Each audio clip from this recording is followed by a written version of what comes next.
Good morning. Last class जो हम लोग डिस्कस किए थे वो था इलेक्ट्रिक फील्ड लाइन का प्रॉपर्टीज। रिवाइज किए हो? याद है? इलेक्ट्रिक फील्ड लाइन का प्रॉपर्टीज क्या क्या था? सबसे जो कॉमन कॉमन बात है, पहला बात क्या था इलेक्ट्रिक फील्ड लाइन का? पॉजिटिव चार्ज से इलेक्ट्रिक फील्ड लाइन किधर की तरफ निकलता है? Direction, direction of electric field line for a positive charge outside, for a negative charge inside. Electric field का इंटेंसिटी किस तरह से देख करके बताया जा सकता है? चार्ज के करीब में ज़्यादा है, चार्ज से दूर जाने पे इंटेंसिटी कम हो जाएगा। फील्ड लाइन को देख के कैसे पता चलेगा? जहां पे फील्ड लाइन का डेंसिटी ज़्यादा वहां पे इंटेंसिटी ज़्यादा। तो फील्ड लाइन का डेंसिटी कहां पे नज़दीक नज़दीक फील्ड लाइन पाया जाता है? Near to the charge.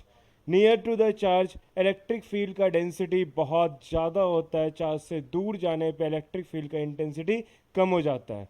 ठीक है? कोई फील्ड लाइन पॉजिटिव से निकलता है तो किधर जाके टर्मिनेट होता है श्रेया? नेगेटिव में। और क्या प्रॉपर्टीज है? और क्या क्या प्रॉपर्टीज है? रिवाइज याद करो। Field line never intersect each other और they do not form a close loop. ठीक है, और एक दो प्रॉपर्टी तू भी बता दे आयुष, बोल। बहुत सारा प्रॉपर्टीज है यार, कुछ भी बक दो। वो तो हम ही बता दिया, कुछ और बोलो।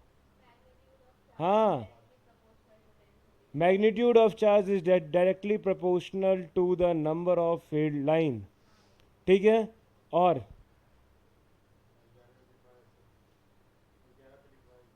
हाँ तो 11 भी कंप्लीट कहाँ हुआ है? सिमेट्रिसिटी के लिए कुछ था। Field line are symmetric about the charge. Line joining two charges के अबाउट इलेक्ट्रिक फील्ड लाइन क्या होता है? सिमेट्रिक होता है। ये चीज़ इंपॉर्टेंट पॉइंट है। ठीक है, और हाँ, जब दो सिमिलर चार्ज रहेगा तो जो एक दूसरे का फील्ड लाइन है उसको रिपेल करेगा। अगर डिफरेंट चार्जेस रहेगा तो फिर एक से निकलेगा दूसरे में टर्मिनेट होगा, मतलब कि अट्रैक्ट कर रहा है। ठीक है, डायग्राम बना लोगे अगर कोई भी चार्ज दिया हुआ हो तो आराम से बन जाएगा फील्ड लाइन का डायग्राम, कोई कंफ्यूजन नहीं। द नेक्स्ट टॉपिक जो बहुत इंपॉर्टेंट और बहुत इजी टॉपिक है, that is electric dipole.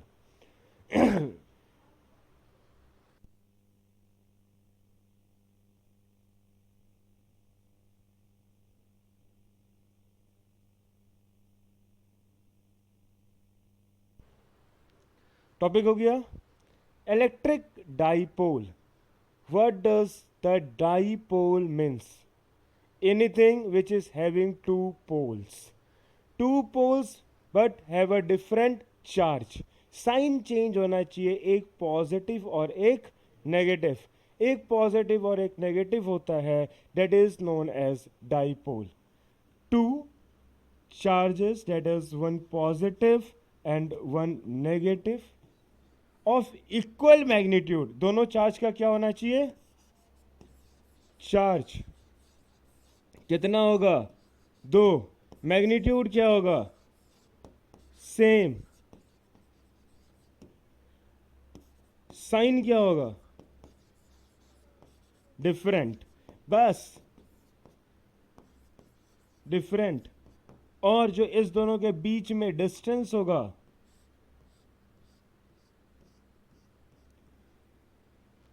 To charges of same magnitude but different charges are separated by a small distance and this distance is 2l.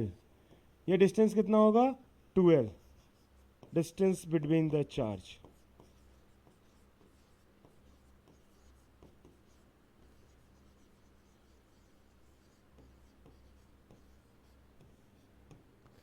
It is known as electric dipole. बस, electric dipole क्या है? दो charge same magnitude का होना चाहिए, sign क्या होना चाहिए, डिफरेंट, और डिस्टेंस दोनों के बीच में कितना होना चाहिए, 2l। जो इस चीज को फॉलो अप करता है that is known as electric dipole. हाँ, मतलब स्मॉल डिस्टेंस है, this 2l is small distance.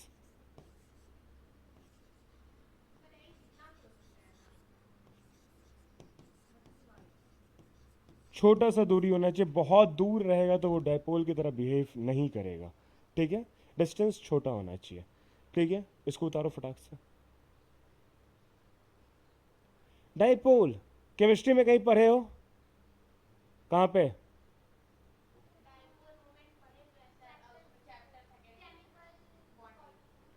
Chemical bonding, the bonding is covalent bonding. Covalent bonding में डेल नेगेटिव और del positive, slightly positive charge और slightly negative charge जो किसी compound पे develop होता है। कैसा कंपाउंड था वो? कैसा बॉन्डिंग था जिसमें slightly negative slightly positive charge develop होता था? कोवेलेंट में भी दो तरह का कोवेलेंट बाउंड होता है, that is non polar and polar covalent bond. Polar covalent bond में डेल नेगेटिव और डेल पॉजिटिव चार्ज डेवलप होता है।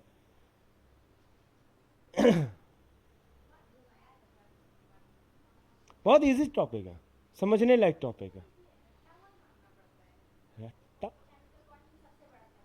हाँ, इंपॉर्टेंट चैप्टर भी है।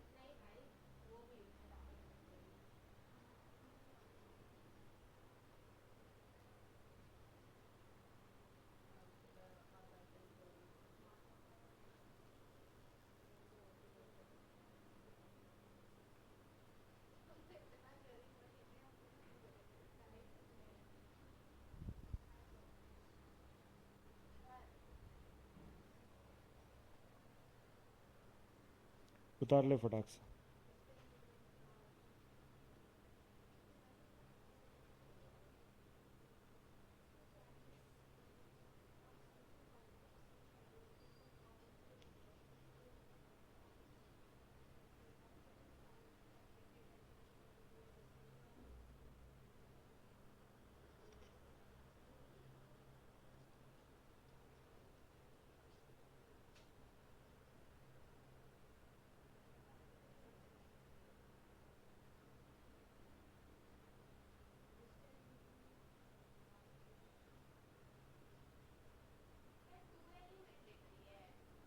हाँ,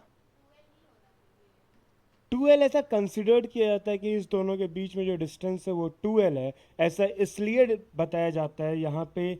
समझ एक चीज कि ये जो पॉइंट है that is the mid point, ये O है, तो मिड पॉइंट से इसका डिस्टेंस L हो जाएगा और इसका डिस्टेंस L हो जाएगा।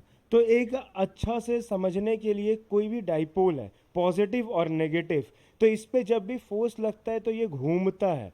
कोई भी चीज़ घूमता है तो वो अपने एक्सिस के अराउंड घूमेगा। तो वो जो डिस्टेंस है, ये चार्ज किसी एक्सिस से कितने दूर पे इधर है और कितने दूर पे इधर है, ये इक्वल डिस्टेंस पे है, इसलिए इसको 2l कंसिडर करके बताया जाता है, ठीक है। ये मोमेंट का कहानी है, अभी आगे धीरे धीरे जब टॉर्क पे आएंगे ना तो समझाएंगे, बहुत अच्छा से समझ में आएगा, ठीक है। तो next thing is dipole moment. यहीं पे इसके बगल में जस्ट लिख लो डाइपोल मोमेंट।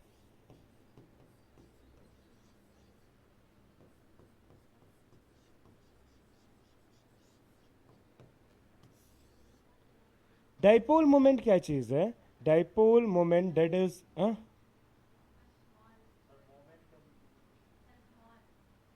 अच्छा चलेगा।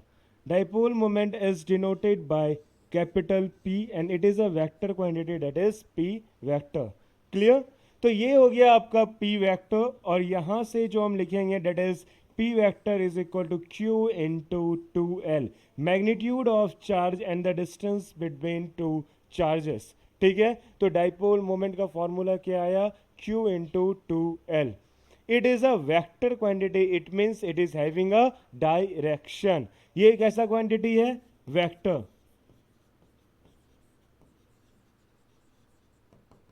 तो वेक्टर क्वांटिटी के लिए जो डायरेक्शन आएगा, the direction of dipole moment is from negative to positive and it is like that.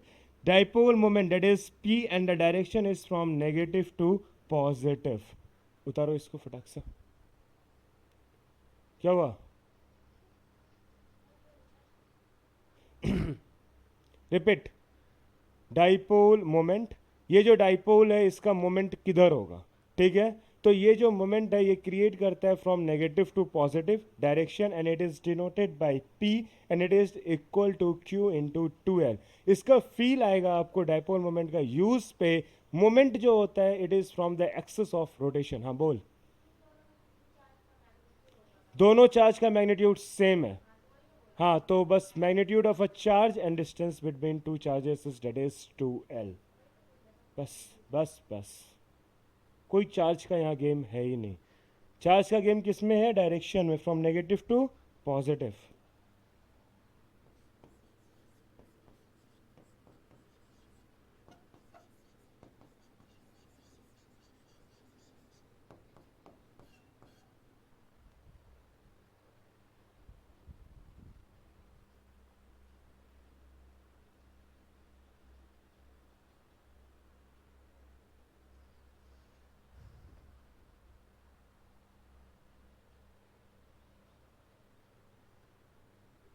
What is the unit for dipole moment? Dipole moment का यूनिट क्या होगा? Coulomb metre. The unit for Q is coulomb and for L is metre. Therefore the SI unit for dipole moment is क्या हो जाएगा? Coulomb metre.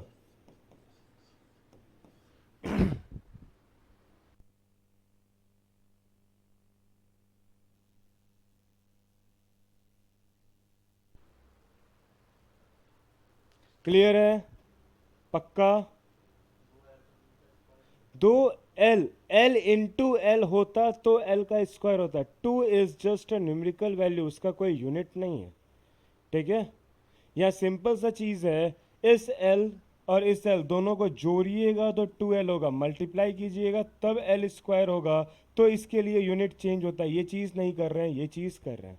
ठीक है, तो इसमें तुम सिंपल सा काम कर रहे हो। 2 मीटर प्लस 2 मीटर क्या होगा? 4 मीटर होगा कि 4 मीटर स्क्वायर होगा? 4 मीटर होगा ना, तो उसके लिए तो सिर्फ मीटर ही आएगा।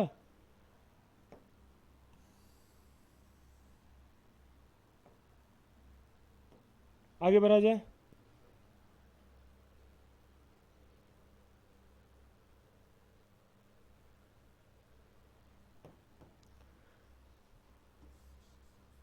Electric field, electric field due to a dipole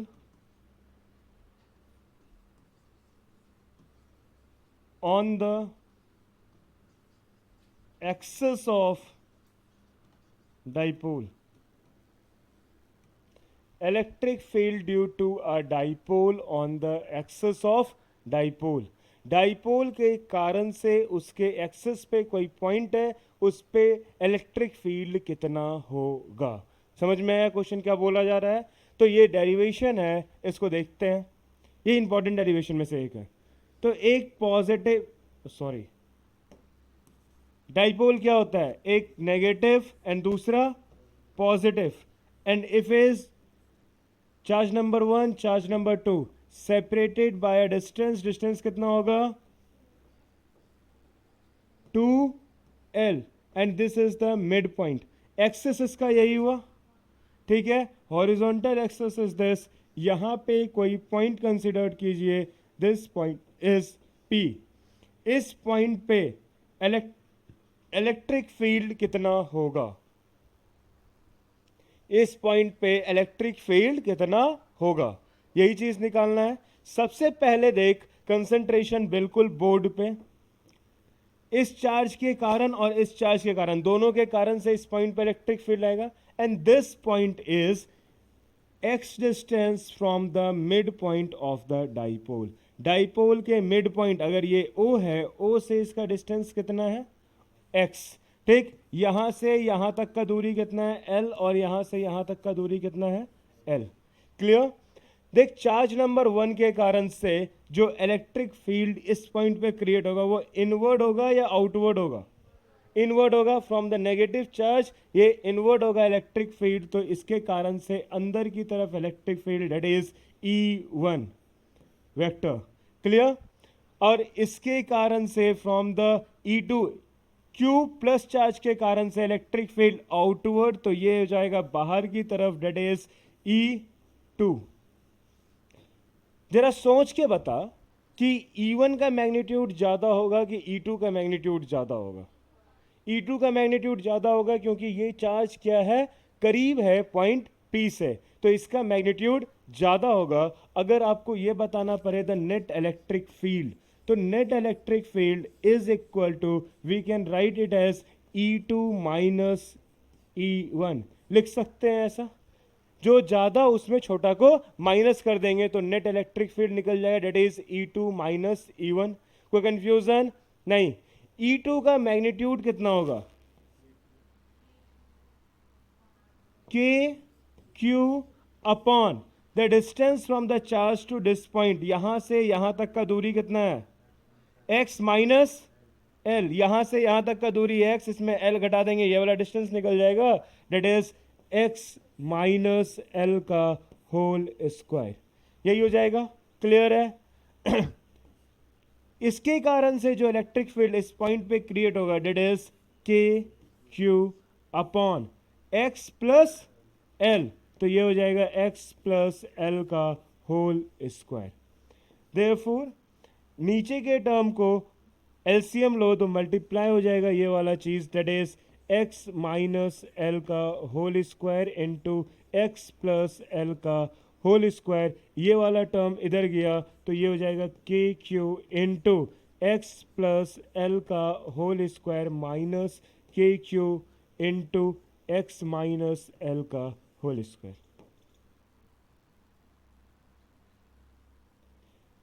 अब देख यहां पे के क्यू कॉमन लेके बाहर कर लीजिए दैट इज के क्यू, अंदर में क्या बचा? एक्स प्लस एल का whole square, it can be written as X square plus L square plus 2xl minus, यहां पे क्या बचा? ये दोनों टर्म, तो इसको लिख सकते हैं X square plus L square minus 2xl। Clear? Upon ये वाला जो टर्म है that is x minus L into x plus L का होल स्क्वायर, इसको लिख सकते हैं, दोनों से दोनों पे स्क्वायर है, कंप्लीट मल्टीप्लीकेशन, इसके ऊपर होल स्क्वायर लिखा जा सकता है। कोई कंफ्यूजन नहीं?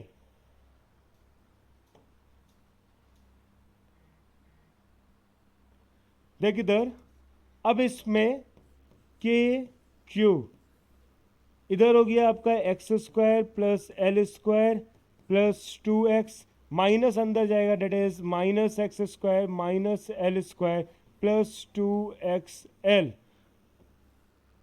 अपॉन नीचे में a plus B, a minus B का टर्म है तो a square minus B square, तो ये हो जाएगा आपका X square minus L square का होल स्क्वायर।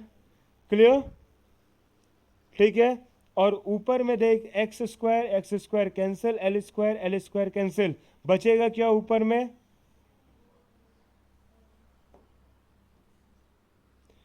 ऊपर बचेगा के क्यू इंटू 4xl, यही बचेगा, यही बचेगा। हाँ, नीचे ये चीज है क्या एल एक्स के कंपैरिजन में बहुत छोटा है, ये चीज सोचा जा सकता है। सोचो एक बार फिर से वापस, हम यहां पे तुमको दिखा रहे हैं चीज। क्या बोले थे डाइपोल के उसमें डेफिनेशन में? This distance is very small distance, 2l बहुत छोटा है तो l उससे भी छोटा, therefore we can write it as like this, x is very very very larger than l, ऐसा लिखा जा सकता है। ठीक है, x बहुत बड़ा है l की कंपैरिजन में, तो इसके लिए therefore we can neglect l, l को नेग्लेक्ट करके 0 कर दो तो नीचे हो जाएगा x की पावर 4। समझ में आया? एक x से एक x जाएगा तो नीचे क्या बचेगा? x क्यूब, तो ये हो जाएगा के Q 4 K Q L upon x cube. This is the net electric field for a dipole on the axis of dipole. कहाँ पे? डाइपोल के एक्सेस पे. हाँ, सॉरी, एक्सेस पे कोई पॉइंट है? कहाँ पे तुम इलेक्ट्रिक फील्ड निकाली हो? यहाँ पे. ये पॉइंट कहाँ पे? एक्सेस पे है. एक्सेस पे कोई पॉइंट पी है, उस पॉइंट पे इलेक्ट्रिक डाइपोल का फॉर्मूला, इलेक्ट्रिक फील्ड का फॉर्मूला होगा due to dipole is 4k⁴l upon x cube. चमका? हाँ, वापस से.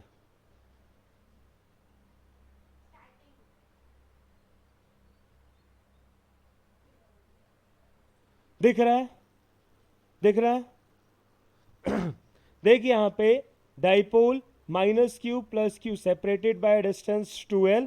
तो इसको क्या किए कि यहाँ पे एक्सेस के मिड पॉइंट से, डाइपोल के मिड पॉइंट से एक पॉइंट कंसिडर किए एक्स डिस्टेंस पे p, इसके एक्सेस पे. ठीक है, तो इस जगह पे इलेक्ट्रिक फील्ड देख रहे चार्ज 1 के कारण से, डेट इज नेगेटिव चार्ज अंदर की तरफ होगा E1, पॉजिटिव चार्ज आउटवर्ड होगा E2. तो नेट इलेक्ट्रिक फील्ड जो होगा that is E2 minus E1. तो E2 के लिए जो फॉर्मूला लिखिएगा, क्या लिखिए? KQ upon are square. R square कितना है E2 के लिए? यहां से यहां तक का distance, that is x minus L. Clear? जब इसके लिए लिखिएगा ये E1 तो हो जाएगा x प्लस एल का होल स्क्वायर. बस इसको फिर एलसीएम लेंगे, एलसीएम लेकर के कट्टम कुट्टी मचा करके आंसर निकाल लेंगे. लास्ट में एक कॉन्सेप्ट बस याद रखना है कि x एल के कंपैरिजन में बहुत बड़ा है. क्लियर? कोई दिक्कत? एक बार उतारो फटाक से.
हो गया?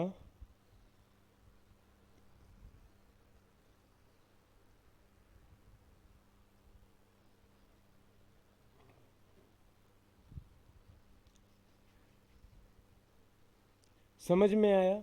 सिंपली बस तुमको दोनों चार्ज के कारण से इलेक्ट्रिक फील्ड निकालना है, उस दोनों का नेट इलेक्ट्रिक फील्ड कर देना है. पर इतना सब चीज किए किसी के मन में एक क्वेश्चन नहीं आया. हम पूछे, सर E1 और E2 वेक्टर क्वांटिटी है, तो जब नेट इलेक्ट्रिक फील्ड होता है तो वेक्टर सम होता है. यहाँ पे सीधा E2 माइनस E1 क्यों किया?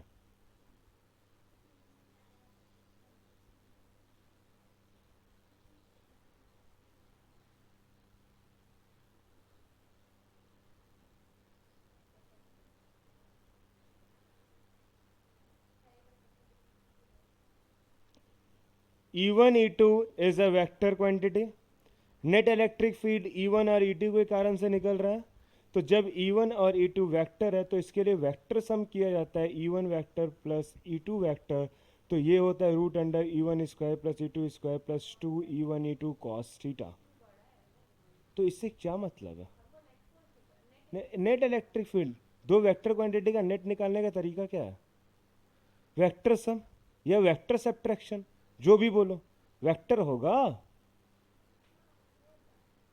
तो सीधा क्यों क्यों जोर करके मान लिए, एज्यूम कर लिए जो हम बोले सब सही है?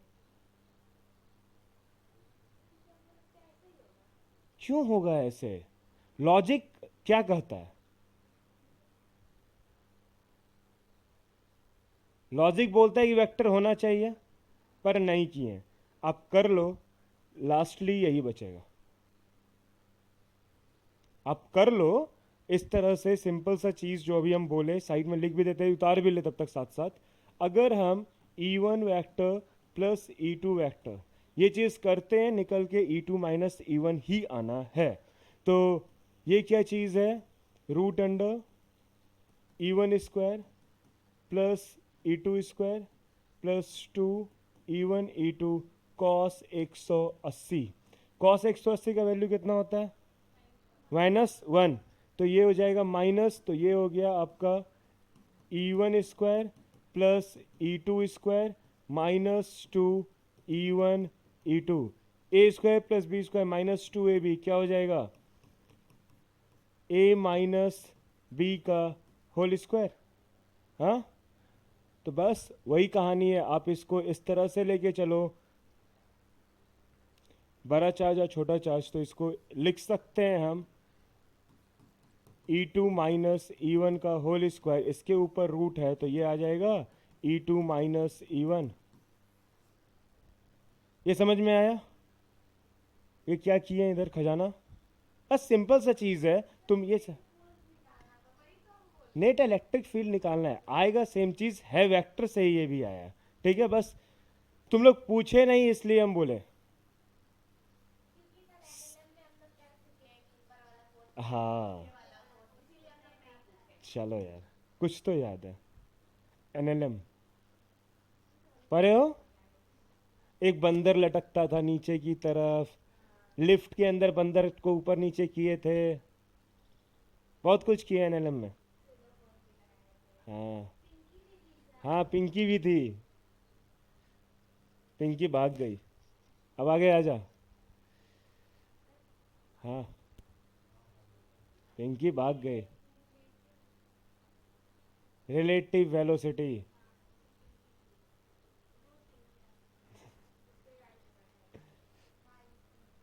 हो गया। अब देख, इसको रिजॉल्व कर रहा है इस इलेक्ट्रिक फील्ड को in the term of electric dipole. देख ऐसा, इसको ऐसा कुछ किया जा सकता है क्या? ये जो है, it can be written as, अब बोर्ड पे ध्यान देना, 4 को 2 × 2 लिख सकते हैं। हाँ, के Q into L upon x³ यहां पे देख, 2 Q और L, ये 2 QL यही डाइपोल के बराबर होता है, Q × 2L। हाँ, डाइपोल मोमेंट क्या था? तो सिंपल इसको ऐसा लिख सकते हैं, 2K जो यहां बचा, और इस पूरे 3 टर्म को लिख सकते हैं P vector upon x³। This is equal to net electric field. आया समझ में? हाँ, इन टर्म्स ऑफ डाइपोल।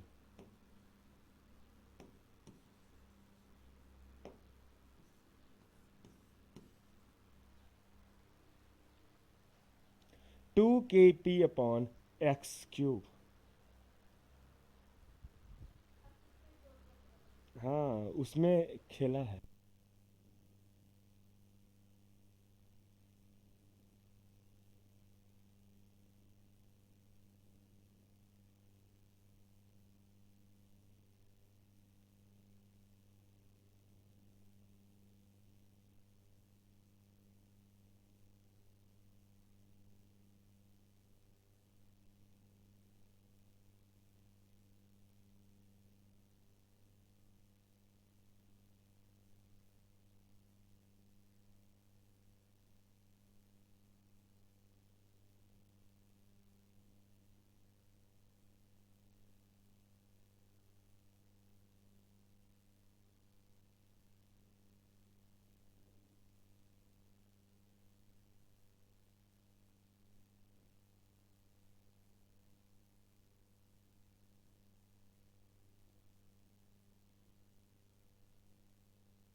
ओहो, माइक ऑफ था, सॉरी। एक बार वापस से, नेगेटिव चार्ज पॉजिटिव चार्ज, इसके लिए एक पॉइंट कंसिडर किए ऑन द एक्सेस। तो यहाँ पे जो point on the perpendicular bisector, जो मिड पॉइंट से एक्स पे यहाँ पे एक पॉइंट कोई पी है, इसके लिए नेगेटिव चार्ज के कारण से इलेक्ट्रिक फील्ड अंदर की तरफ, पॉजिटिव चार्ज के कारण से इलेक्ट्रिक फील्ड बाहर की तरफ। बाय पाइथागोरस थ्योरम ये डिस्टेंस कितना हो जाएगा, root under x square plus L square. ये डिस्टेंस भी कितना हो गया, root under x square plus L square. दोनों डिस्टेंस सेम तो दोनों एंगल सेम। क्लियर हुआ? अब देख, ये एंगल थीटा है, ये एंगल कितना होगा,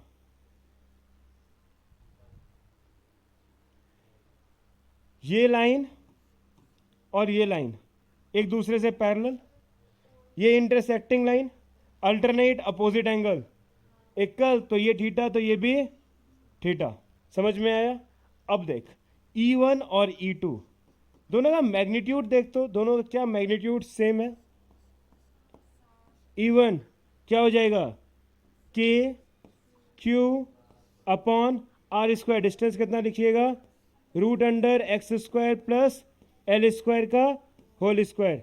E2 K Q upon root under x square plus L square का whole square. Therefore E1 is equal to E2। इसको सीधा E मान सकते हैं। जब दो वेक्टर जिसका मैग्नीट्यूड सेम हो, तो उसके लिए जो रिजल्टेंट फोर्स होता है वो बिल्कुल मिड से पास करता है। हाँ, तो ये है, this is the direction of E net. समझ में आया? खोपड़ी में घुसा? समझ में आया या नहीं आया? ए नेट, इसका डायरेक्शन इधर, कोई दिक्कत नहीं। ये हो गया ई नेट। ये एंगल अगर थीटा है, दोनों, ये लाइन क्या है, परपेंडिकुलर बाइसेक्टर है, तो ये एंगल भी कितना होगा, थीटा। जितना ये उतना ये, क्योंकि ये बिल्कुल 20 से पास करेगा। यहां तक समझ में आया? वापस से कुछ बताना है? नहीं, एक बार उतारो फटाक से इतना सा।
One negative one positive separated by a 2L। इसको मिड करो, मिड पॉइंट से एक कोई डिस्टेंस x लो, उस पॉइंट पे इलेक्ट्रिक फील्ड निकालना है। तो उस पॉइंट तक पहुंच गए, नेगेटिव चार्ज के कारण से electric field inward, positive charge के कारण से इलेक्ट्रिक फील्ड आउटवर्ड। ये वाला डिस्टेंस और ये वाला distance by Pythagoras same distance है, that is root under x square plus L square. जब दोनों डिस्टेंस सेम है तो दोनों एंगल जो यहाँ सबटेंड करेगा, ये एंगल भी क्या होगा, सेम होगा। अब देखिए कि इसके कारण और इसके कारण जो इलेक्ट्रिक फील्ड निकल रहा है, दोनों का वैल्यू मैग्नीट्यूड वाइज सेम है। Therefore E1 is equal to E2। जब दोनों का मैग्नीट्यूड सेम है तो हम एक काम कर सकते हैं कि इसके मैग्नीट्यूड को देखते हुए जब मैग्नीट्यूड सेम होता है तो नेट वेक्टर इस दोनों के बीच से पास करता है। अगर ये एंगल जितना होगा वही एंगल ये होगा। ये एंगल थीटा कैसे हुआ, ये लाइन और ये लाइन एक दूसरे के बिल्कुल पैरेलल, ये इंटरसेक्टिंग, तो ये angle alternate opposite angle, that is theta into theta. ये भी थीटा ये भी थीटा, तो ये थीटा हुआ तो ये भी क्या हो जाएगा, थीटा, क्योंकि दोनों एंगल सेम है। क्लियरली समझ में आया यहां तक, कोई कंफ्यूजन नहीं।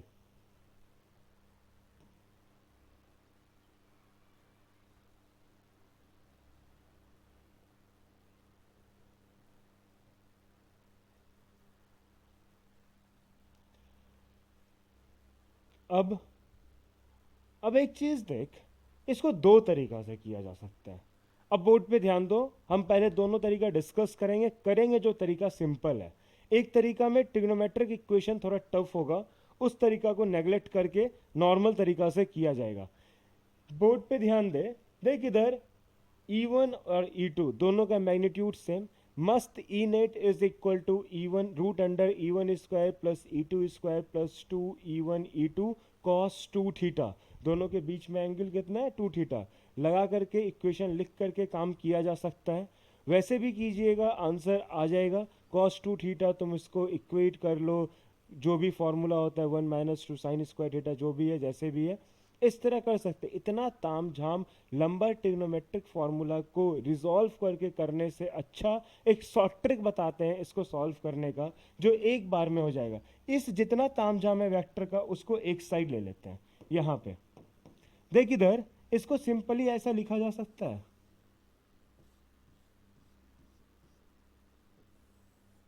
दिस इज E2 किसके बराबर है, E के बराबर।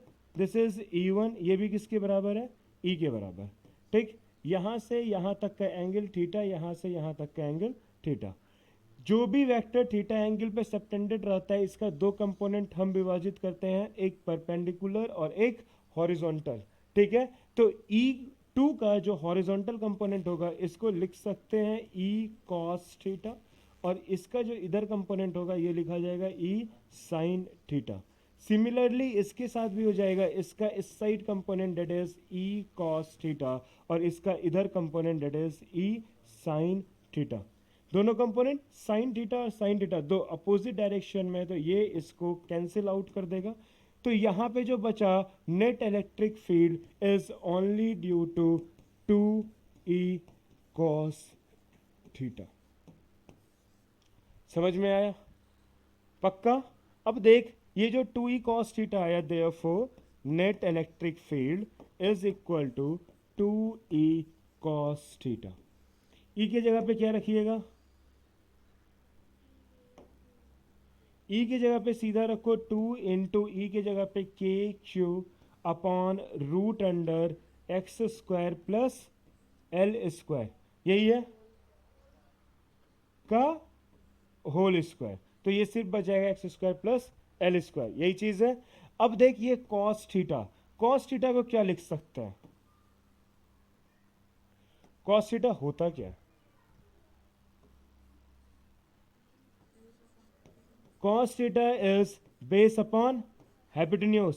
बेस कितना है, L, हाइपोटेन्यूज कितना है, तो इसको लिख सकते हैं L upon root under L square plus X square. समझ में आया, पक्का, कोई दिक्कत नहीं। बस इसको यहां पे रख के लिख लो, तो ये हो जाएगा आपका देयरफॉर 2 इंटू कॉस थीटा की जगह पे क्या रखिएगा, L upon root under L square plus X square. तो ये हो गया आपका 2 इंटू के क्यू इंटू एल अपॉन नीचे में है आपका X square plus L square into L square plus X square की पावर 1/2। तो ये देख यहाँ पे 2QL, Q इंटू 2L किसके बराबर होता था, डाइपोल मोमेंट P के बराबर। तो इसको तुम सिंपली लिख सकते हो, एक तो K 2QL that is dipole moment P vector upon नीचे में ये हो जाएगा आपका S square plus L square की पावर 3/2। उतार इसको।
अब देख यहाँ पे एक चीज़, तो अगेन हम इसको नेगलेक्ट कर सकते हैं एल को।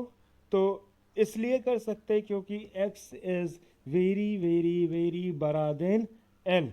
एल से बहुत बड़ा है x, therefore we can write as net electric field is equal to k p vector upon x square की power 3/2, and it is written as k p vector upon x cube. समझ में आया? समझ में आया? ठीक। अब एक चीज बता, अभी हम एक अगला लाइन लिख रहे हैं, that is E net is equal to minus k p vector upon x cube. क्या ये और ये सेम चीज है? क्या इसके लिए लिखा जा सकता है? माइनस साइन कहाँ से आया? जो समझा दिया डेयरी मिल्क। अब भी कौन सा डायरेक्शन? किस किस दूसरे वाले का डायरेक्शन? क्या चीज है?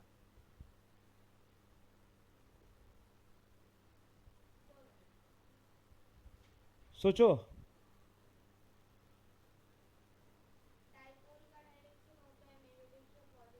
हाँ,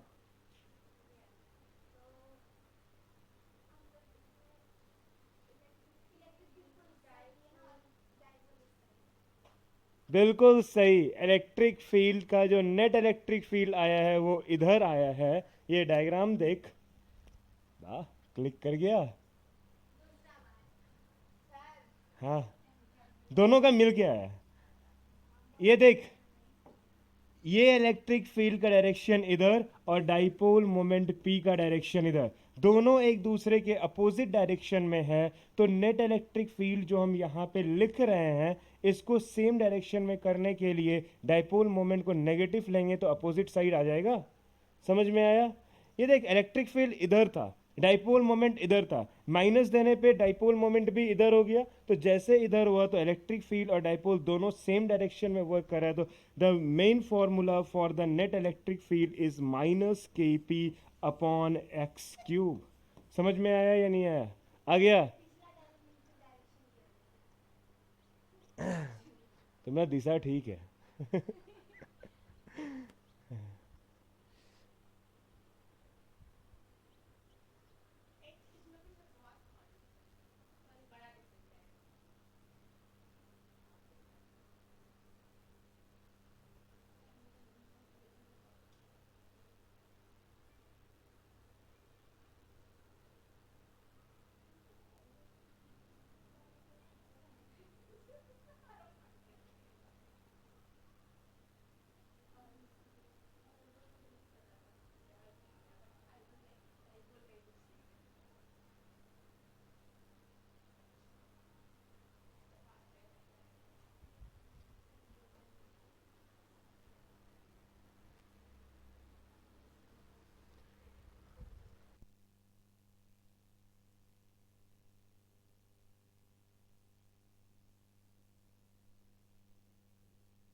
बहुत मौका मिलना बाकी है, परेशान मत हो। ये कुछ भी नहीं है, लगता है ना 12 बहुत है, कुछ भी नहीं है। इससे ज़्यादा मज़ा और ज़्यादा हेक्टिक सिचुएशन आने वाला है जब आप कॉलेज में रहोगे तो। मतलब वैसा लगता है ना कि बस कुछ हो जाए वाला कंडीशन, जो लास्ट का 1 साल बीतता है। जब जॉब का सिनारियो, पहला 2 साल तो बच्चा अलग दुनिया में रहता है, पूरा मस्ती, ये सब चीज़। फिर धीरे धीरे थर्ड और फोर्थ ईयर में सिंसियरनेस बढ़ जाता है, और जॉब होने के बाद और वेला हो जाता है, कुछ नहीं करता, यहाँ तक कि किताब नहीं उठाता है। कल एग्ज़ाम है, आज सुबह किताब उठ रहा है। ये कंडीशन आता है जॉब लगने के जस्ट बाद। वहाँ फिर एक घर से भी प्रेशर ख़त्म हो जाता है।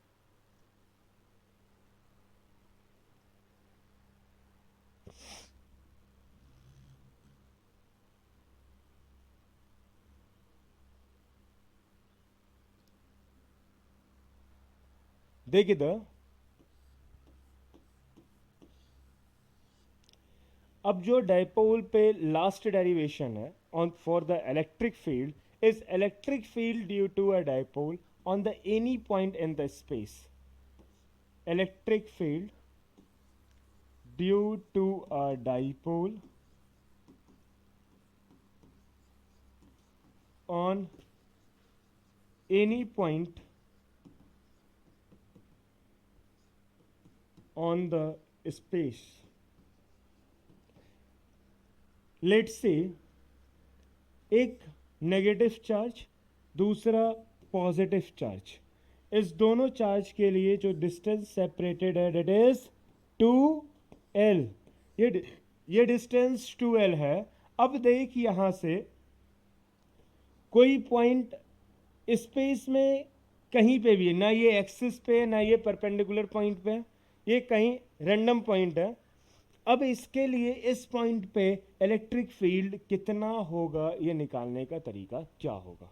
ठीक है, तो इसके लिए एक चीज सबसे पहले जो कंसिडर्ड किया जाता है कि इसके लिए डाइपोल मोमेंट क्या हो जाएगा। ये दिस इज पी। कोई दिक्कत? हाँ, रैंडम पॉइंट कहीं पे भी है। ठीक है, this is dipole moment negative to positive. इस डाइपोल मोमेंट के लिए ही सारा खेला है।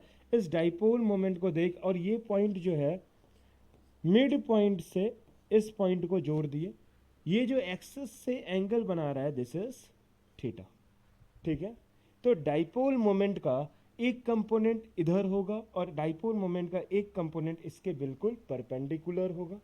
होगा या नहीं होगा? यहां देख, ये डाइपोल मोमेंट, अब एक कोई पॉइंट है जो यहां पे कोई पॉइंट P है और ये डाइपोल से कितना एंगल बना रहा है? थीटा। ठीक है, तो जब इस डाइपोल का इधर कंपोनेंट लेंगे तो ये वाला कंपोनेंट कितना हो जाएगा? P cos theta. और इधर से परपेंडिकुलर एक एक्सिस कंसिडर करो, ये अगर इधर से थीटा है तो इसका इस साइड कंपोनेंट क्या हो जाएगा? P sin theta.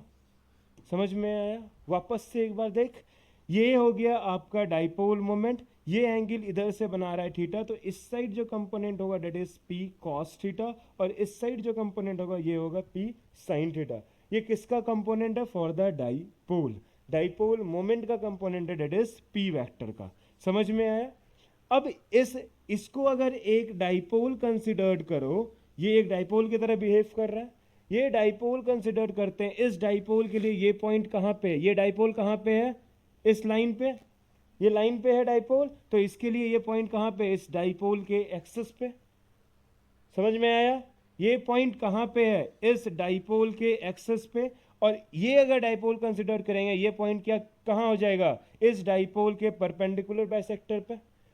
दो चीज समझ में आया? वापस से बताएं, देख इधर, ये है आपका एक dipole that is P cos theta, दूसरा dipole is P sin theta. P cos theta dipole के लिए ये पॉइंट कहां है? इसके एक्सेस पे। P sin थीटा डाइपोल के लिए ये पॉइंट कहां है? इसके परपेंडिकुलर बाइसेक्टर पे। समझ में आया? तो इसके कारण से एक इलेक्ट्रिक फील्ड यहां पे होगा। इस डाइपोल मोमेंट के कारण से, P cos थीटा के कारण से इस पॉइंट पे एक इलेक्ट्रिक फील्ड होगा जो उसके एक्सेस पे होगा, और इसके कारण से एक इलेक्ट्रिक फील्ड यहां पे होगा जो इसके परपेंडिकुलर बाइसेक्टर पे होगा। सिंपल सा कहानी, दोनों को लिख लो, that is net electric field at P is equal to electric field due to P cos theta on the axis plus electric field due to P sin theta on the perpendicular bisector। Diagram बनाओ फटाक से और इसको हजम करो अपने अंदर।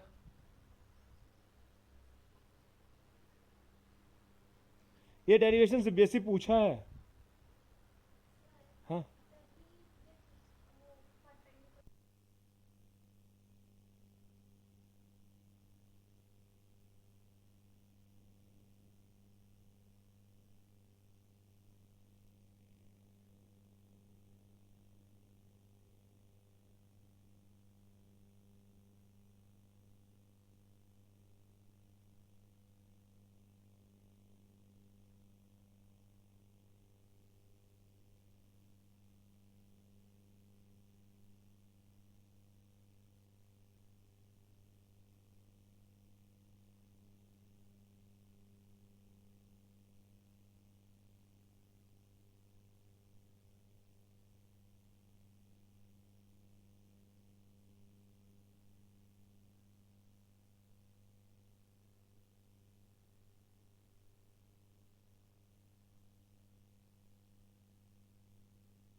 देख इधर, बना या नहीं बना? बना।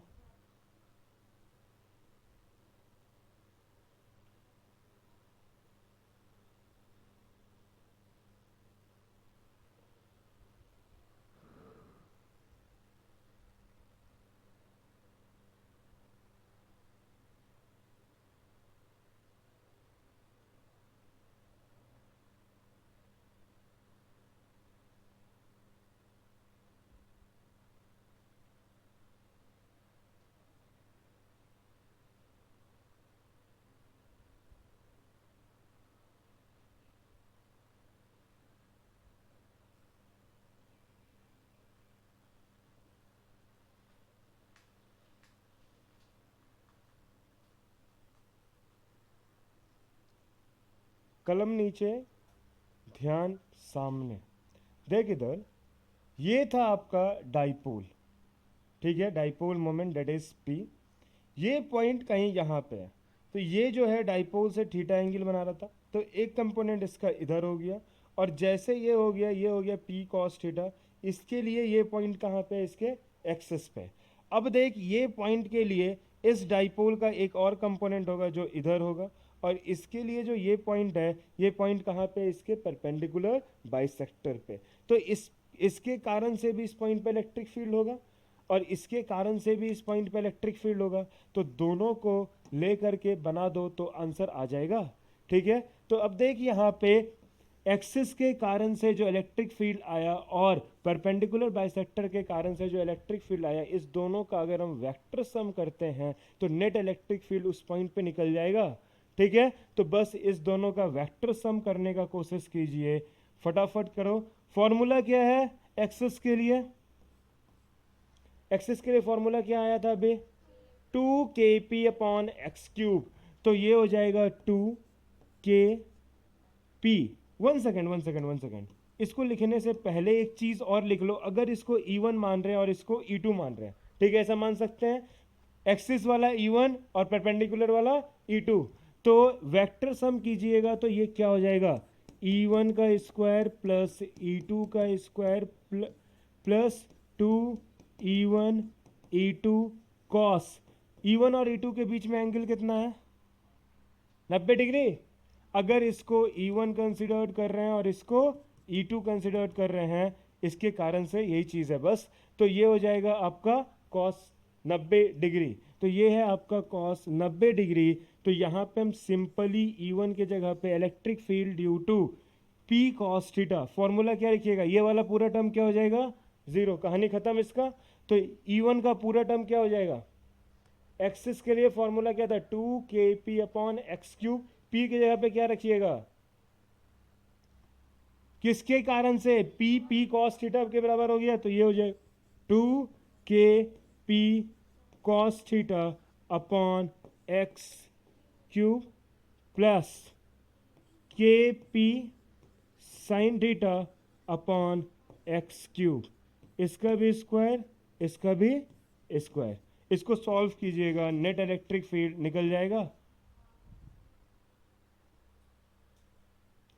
यहां से देख, 2kp/x³, 2kp/x³ दोनों पे स्क्वायर है, दोनों को कॉमन लेके ब्रैकेट से बाहर ले सकते हैं।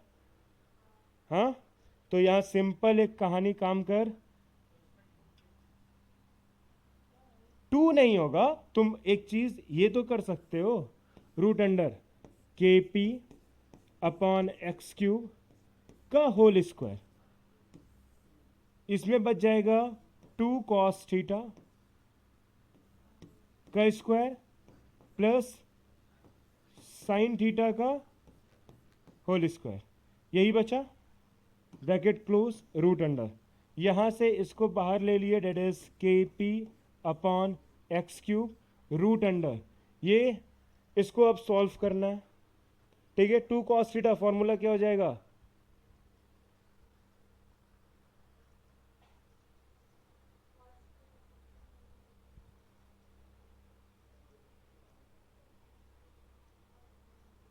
अब यहां से तुम्हारा काम, सब चीज है, मस्त फॉर्मूला बैठा करके इसको सॉल्व करके नेट इलेक्ट्रिक फील्ड निकाल करके कल आना है। क्लियर? आज का लेक्चर क्लियर हुआ? कोई कंफ्यूजन? तो तीनों ट्रिग्नोमेट्री एक बार देखो तो फॉर्मूला क्लियर हो जाएगा पक्का।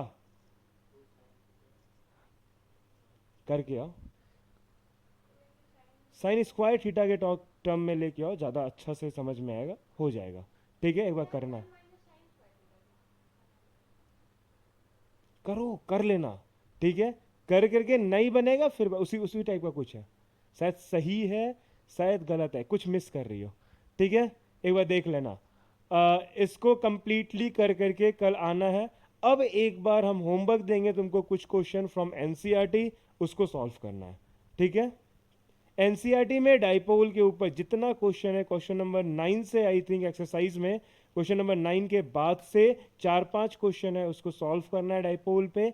इसको सॉल्व करने के बाद जब कल के क्लास में आइएगा टॉर्क पे डिस्कशन होगा। टॉर्क के बाद फिर हम लोग मूव करेंगे फ्लक्स, और फ्लक्स के बाद गॉस लॉ, चैप्टर फिनिश। हाँ, गॉस लॉ का एप्लीकेशन। हाँ